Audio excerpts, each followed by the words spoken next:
According to a new poll conducted by Bloomberg and Morning Consult, there are a lot, we're talking almost 80% of swing state voters who mention that President Biden is too old to run for office again. Now, let's be honest. President Biden, 81 years old, the oldest guy to ever run for president of the United States, even as an incumbent, he's old. There is no denying that. And there also is denying, let's be honest and open about this, that he is a little bit slower than he used to be.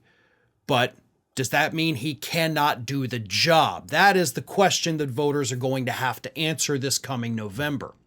But as bad as President Biden's number is, again, 80% of swing state voters in 7 different states telling us that, yeah, he's too old, almost an equal number of voters say that Trump is too dangerous.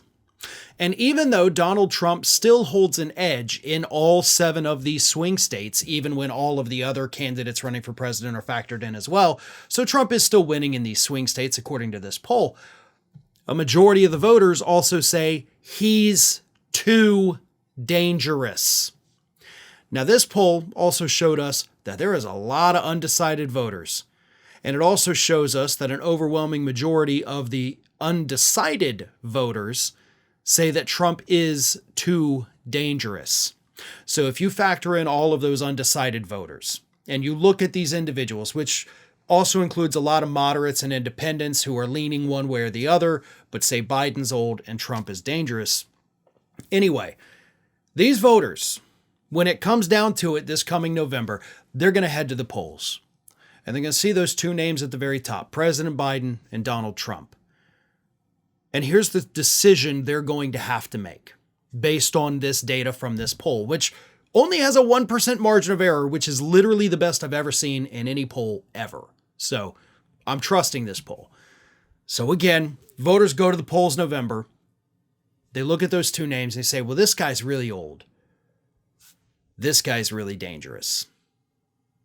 Which one am I going to choose? Now, let's look at that in a different way.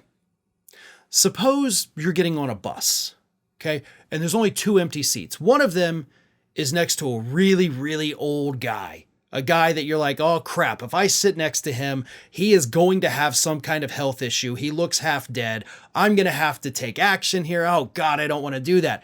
The other empty seat, however, is next to a guy that's played with a switchblade knife, who's openly said, I don't like these kinds of people. I'm a dangerous guy.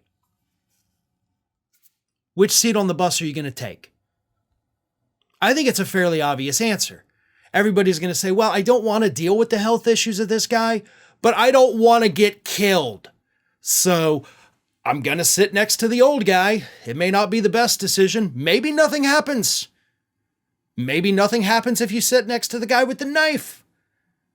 But which one are you going to take? Oh, a hassle over here or potential danger over here? That is the decision that these voters are going to end up having to make. And that's why I'm not worried about this right now.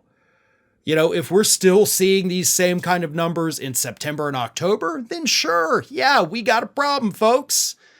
But I think at the end of the day, when the voters head to the polls, and when they're finally faced with that ballot that shows these names next to each other, and this poll tells us almost equal numbers of people say Biden's old, but Trump is dangerous, they're going to end up picking the old guy. They're going to break for Biden because they're afraid of what will happen under Trump.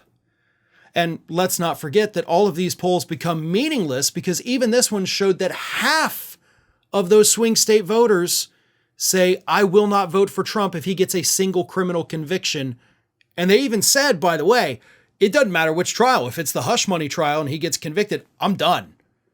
So all of this may mean nothing if Trump gets convicted in that first New York trial before we even get to the election. So take it with a grain of salt. It is a fairly reliable poll, but given the number of undecided voters and the choice they have between old and dangerous, I think most of them are going to break for old when it comes time to cast their ballot.